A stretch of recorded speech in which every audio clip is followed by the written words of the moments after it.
Meditation ends. Om Shanti, Shanti, Shanti.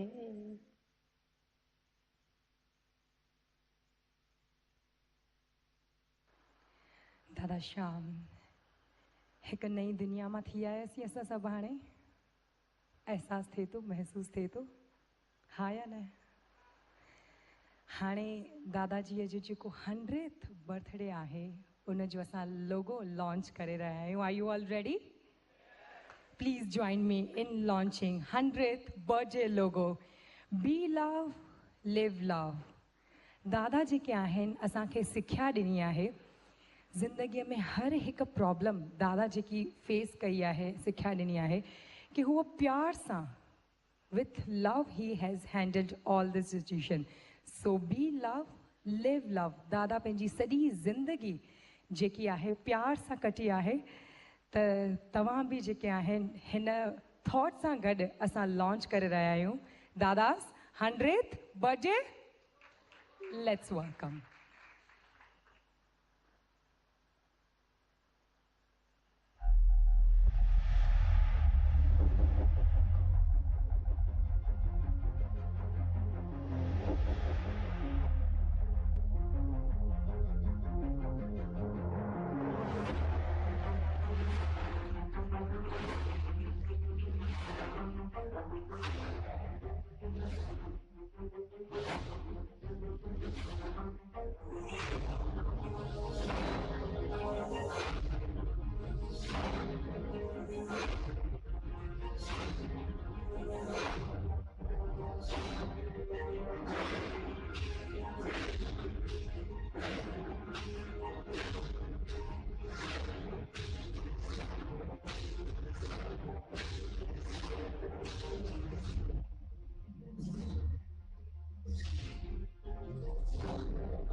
माननीय प्रधानमंत्री श्री नरेंद्र मोदी जी, सादर प्रणाम।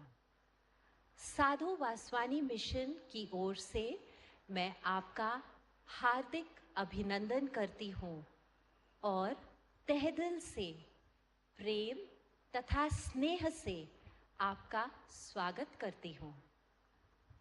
आप में एक श्रेष्ठ नेता के संपूर्ण गुण हैं।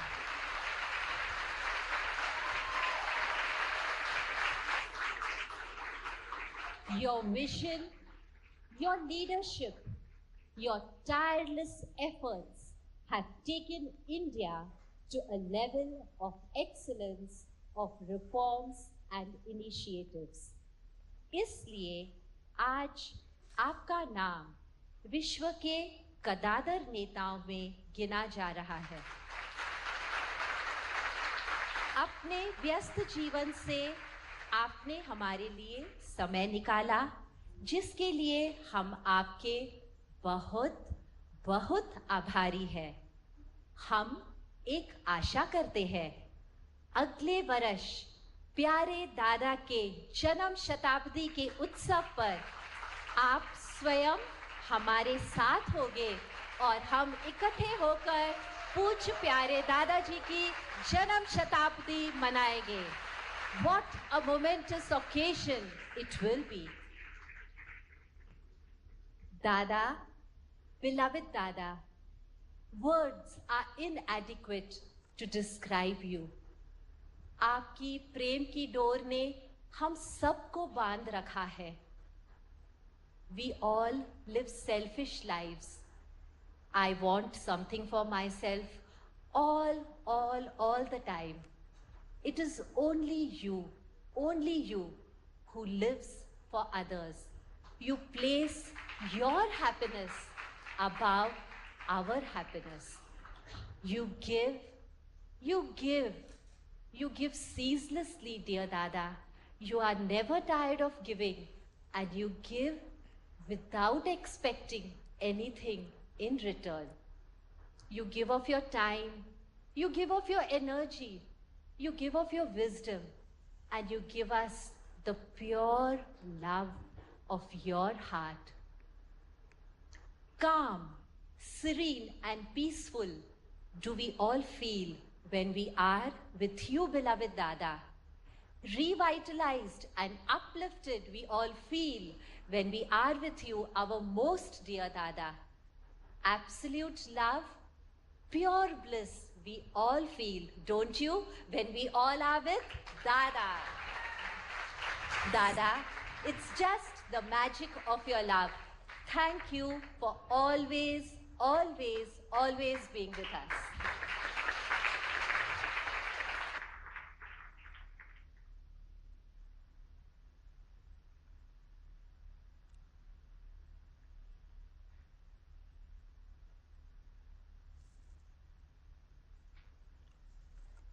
दादा प्रणाम।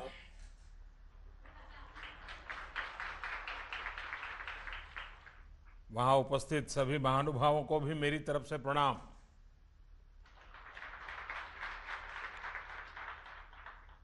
श्रद्धेय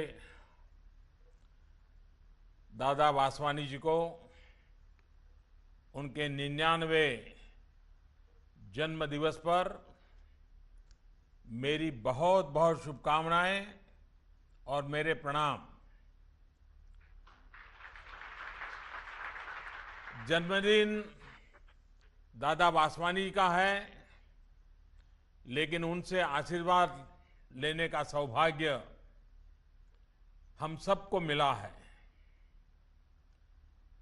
दादा वासवानी की आयु के 100वें वर्ष के आरंभ पर हो रहे इस समारोह में मैं आप सभी को हार्दिक अभिनंदन करता हूं। दादा एक प्रकार से शताब्दी के दरवाजे पर दस्तक दे रहे हैं। दादा वासवानी के लाखों भक्तों के लिए उनकी निर्मल और निश्चल मुस्कान चिर परिचित है। उनकी सरलता, सहजता का अनुभव आप सबकी तरह मुझे भी हुआ। करीब 27 वर्ष पूर्व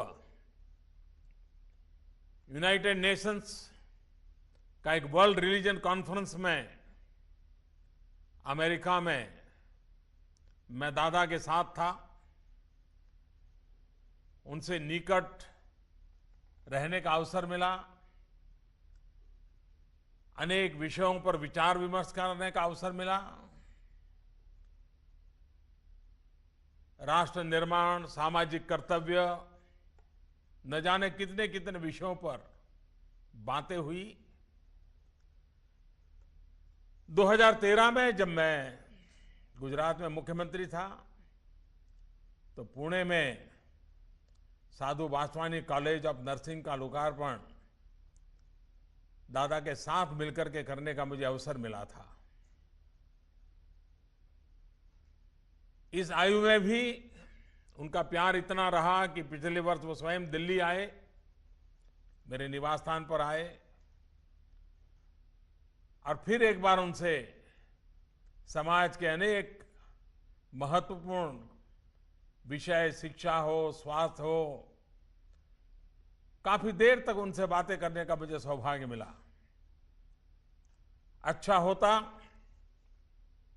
आज मुझे रूबरू होकर आपसे मिलने का अवसर मिलता, जन्मदिन समारोह का मैं भी हिस्सा बनता।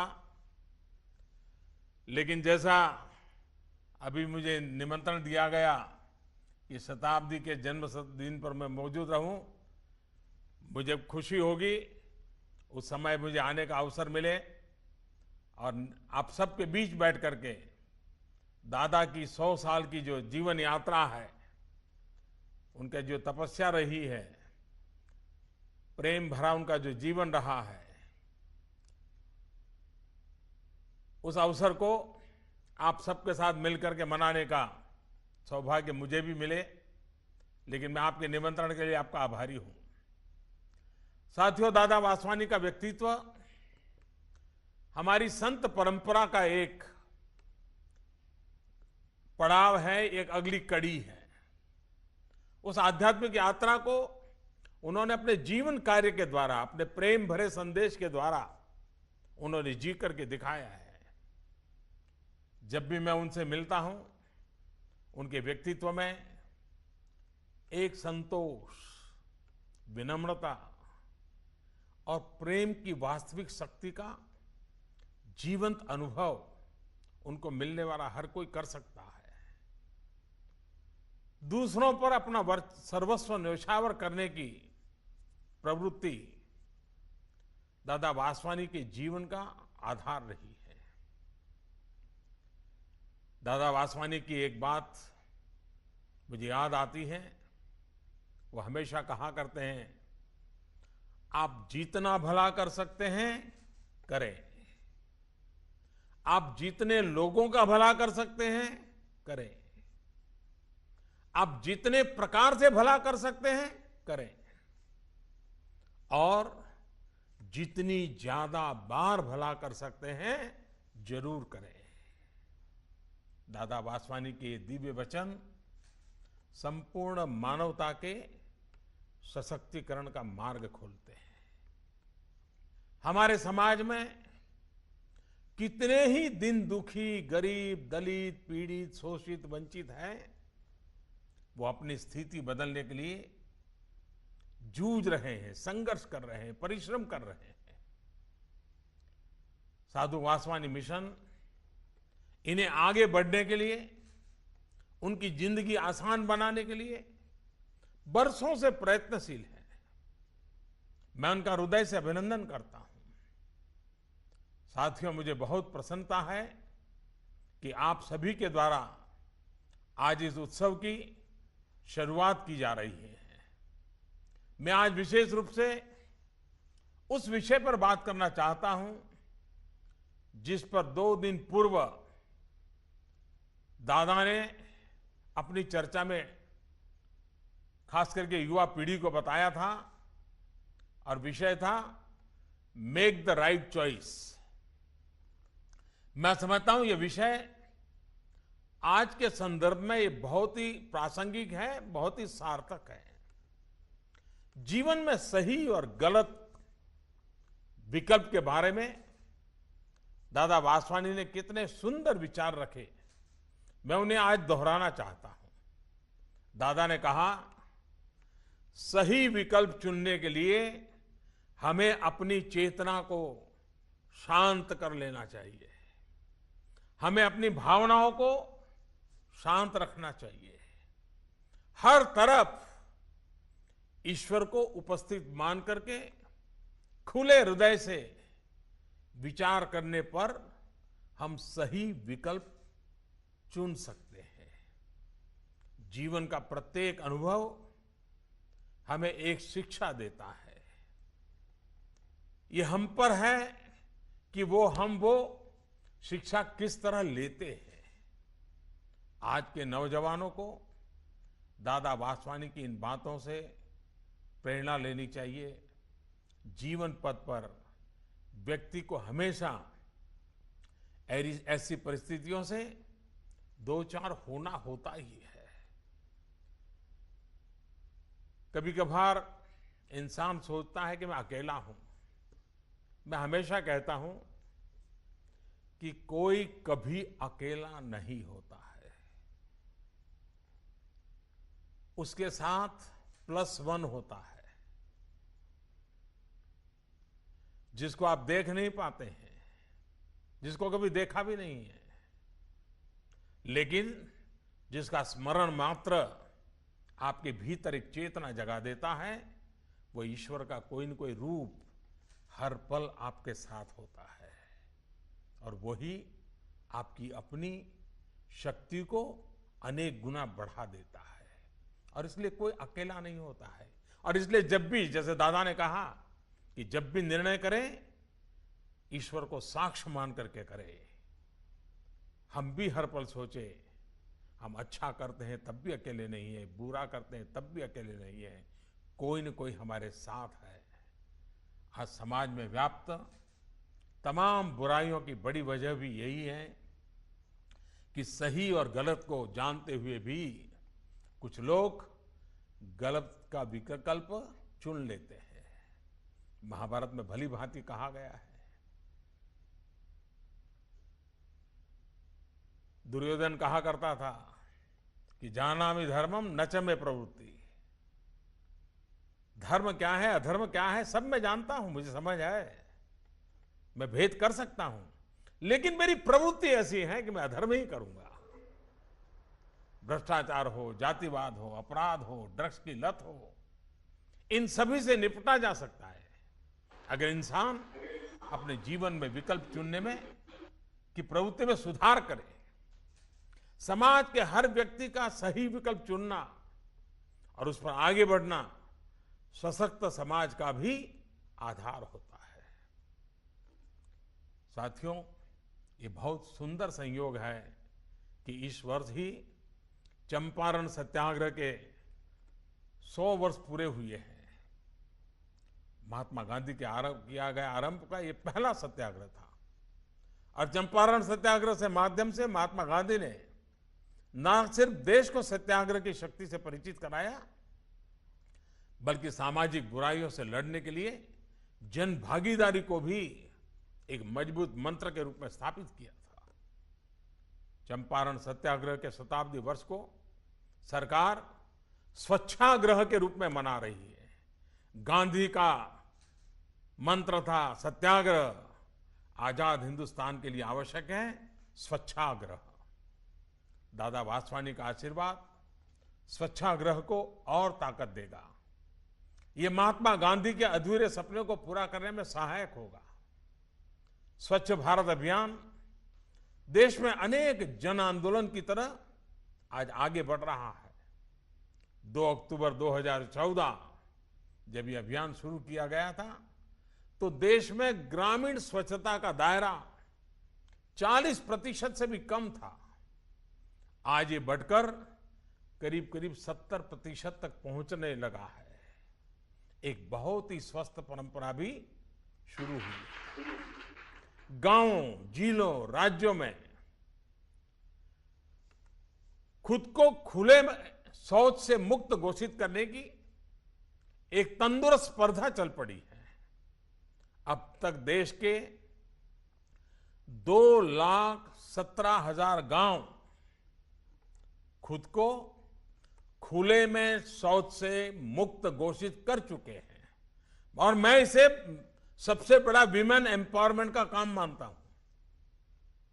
देश के 5 राज्य हिमाचल प्रदेश, हरियाणा, उत्तराखंड, सिक्किम और केरल, ये वो राज्य हैं जो पूरे राज्य एक प्रकार से खुले में शौच से मुक्त हो चुके हैं। आप सभी लोग शिक्षा के क्षेत्र में, महिला कल्याण के क्षेत्र में, स्वास्थ्य के क्षेत्र में बहुत कुछ कर रहे हैं। स्वच्छाग्रह में आपका ज्यादा योगदान लोगों को शिक्षित भी करेगा और उनका स्वास्थ्य भी सुधारेगा। मैं आज इस कार्यक्रम के माध्यम से देश के प्रत्येक समाज सेवी संगठन से एक अपील भी करना चाहता हूं। साथियों, ईंट पत्थर जोड़कर शौचालय तो बनाए जा सकते हैं, कर्मचारियों को जुटाकर सड़कें तो साफ कराई जा सकती हैं, रेलवे स्टेशन बस अड्डे साफ कराए जा सकते हैं, लेकिन उन्हें लगातार स्वच्छ रखने के लिए हम सभी को मिलकर के प्रयास करना होगा।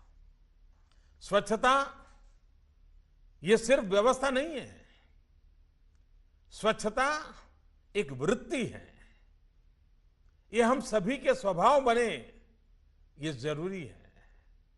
स्वच्छता को एक प्रवृत्ति मानकर एक बड़ी लगन से नित्य अभ्यास करें तो देखते ही देखते ये प्रवृत्ति अपने आप में समाज की प्रकृति बन जाएगी। इसी तरह पर्यावरण संरक्षण के प्रति भी लोगों को लगातार जागरूक किए जाने की आवश्यकता है। आज क्लाइमेट चेंज पूरी दुनिया के सामने बहुत बड़ी चुनौती बन गया है।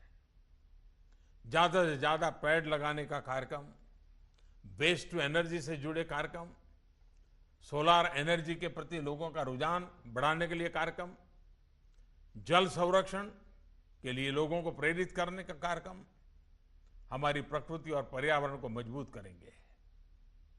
साथियों, दादा वासवानी और उनके सभी स्नेहीजन, संगठन, संस्थाएं,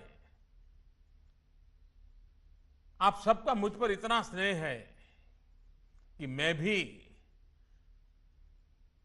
खुद को अपनों के बीच मानता हूं और कभी खुलकर के अपनी बात भी बता देता हूं, और कभी कभी तो लगता है जैसे मैं कुछ अधिकार भाव से कह रहा हूं, लेकिन मैं प्रधानमंत्री के रूप से नहीं कर रहा हूं।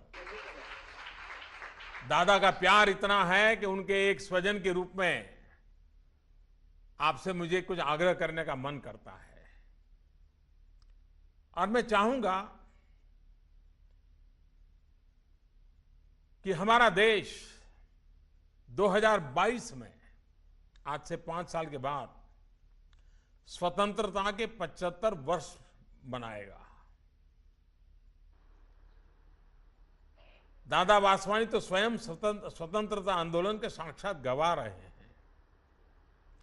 देश की स्वतंत्रता के लिए अपना जीवन लगा देने वाले हमारे वीर सपूतों के सपने अब भी अधूरे हैं और उसे पूरा करना इस पीढ़ी की जिम्मेवारी है। 2022 तक इन सपनों को पूरा करने के लिए क्या हम 2017 में कोई संकल्प ले सकते हैं? और यह संकल्प है न्यू इंडिया का। दादा वासवानी का आशीर्वाद, साधु वासवानी मिशन की इच्छा शक्ति इस संकल्प की सिद्धि में सहायक हो सकती है। और इसलिए मेरा आग्रह है कि आप सबके द्वारा, और जब दादा की शताब्दी का अवसर अपना सामने है तब 2022 के लिए अपने लक्ष्य तय करें।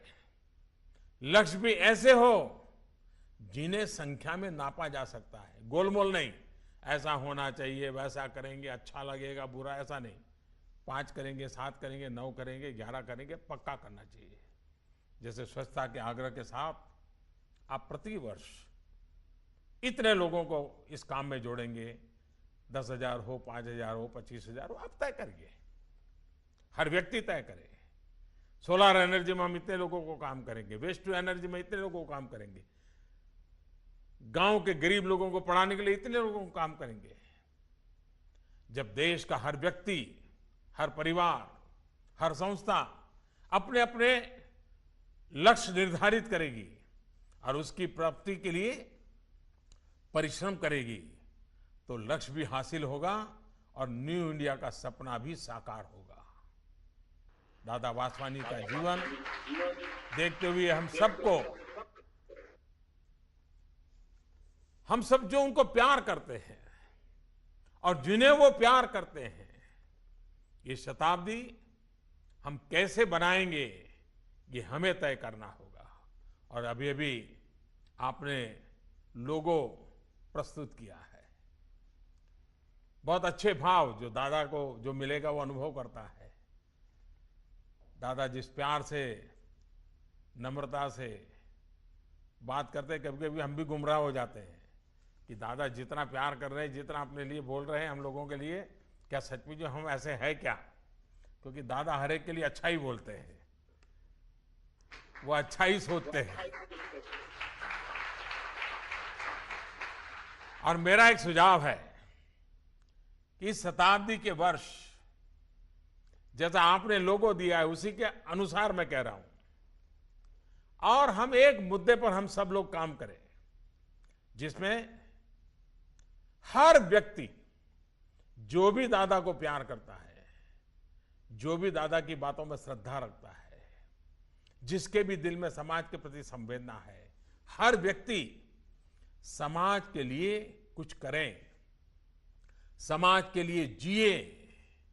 और मुझे विश्वास है कि दादा वासवानी की तपस्या का यही सबसे बड़ा शताब्दी मनाने का एक कार्य होगा हमारे लिए।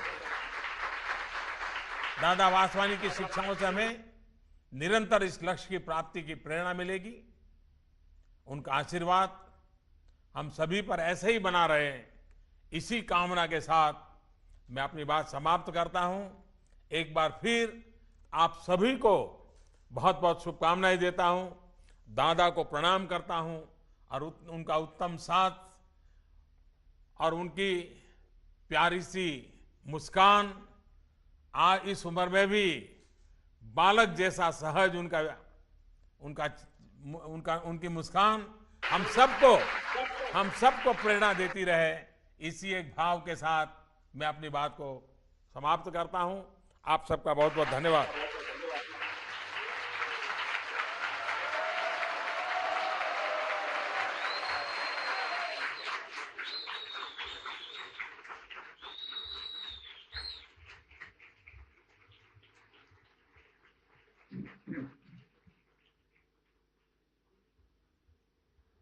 Honorable Prime Minister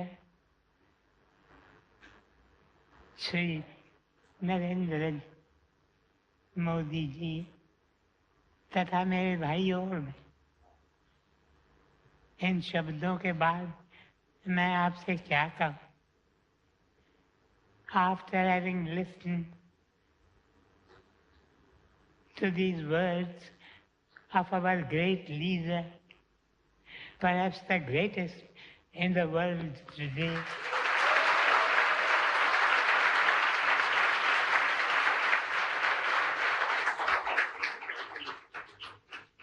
what shall I say to you?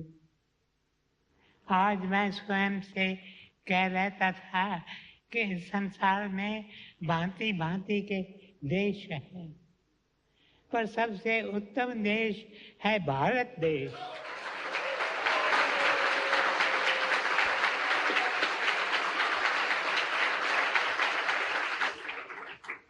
हम भारतवासी कितने भाग्यशाली हैं जो हमें श्री नरेंद्र मोदी जैसे प्रधानमंत्री मिले हैं। 3 साल पहले भारत क्या और आज भारत क्या है?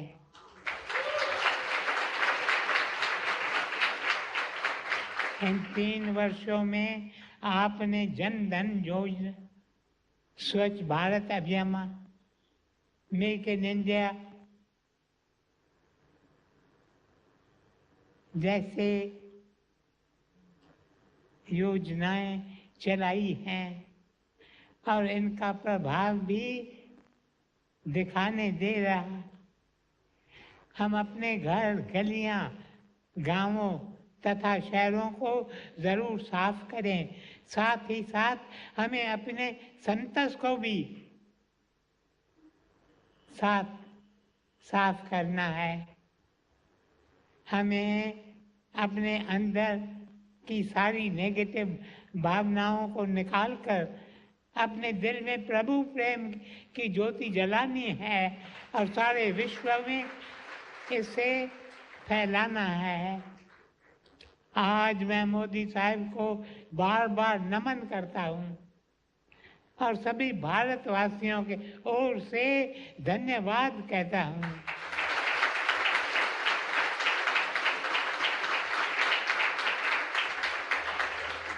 The great work that awaits us is the work of building a new India, an India of the truly strong, an India of the truly free.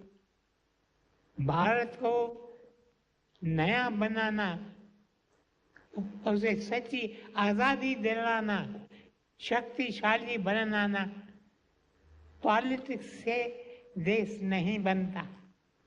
देश बनता है सही शिक्षा से।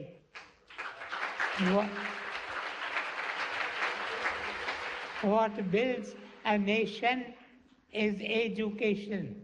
Education of the right type.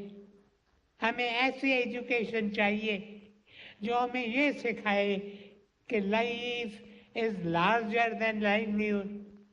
विद्या का अर्थ धन कमाना या करियर बनाना नहीं है। विद्या वो ही कारगर है जो हमें त्याग और सेवा करना सिखाए। काश वह दिन जल्दी आए जब हर भारतवासी गर्व से कह सके मैं एक भारतवासी हूँ, मैं एक भारतवासी हूँ।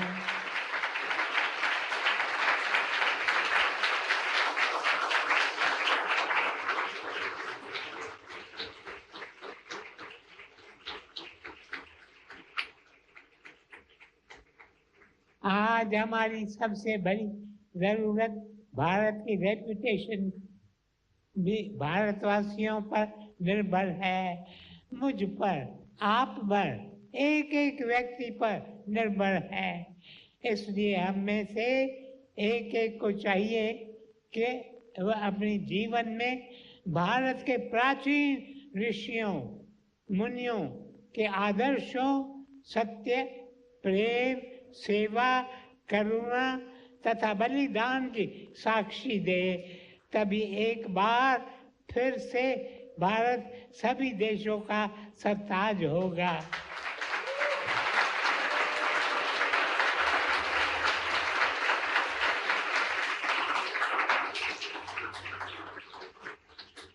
भांत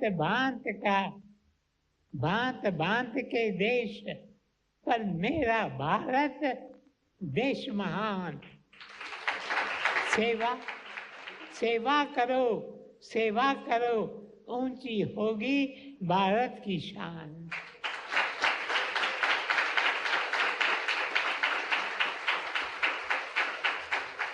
मुझे एक विचार अभी आता है, तो मोदी जी को प्रेसिडेंट एमेरिटस बना।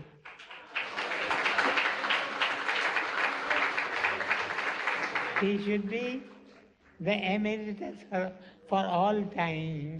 I bow down to him. I think he's good.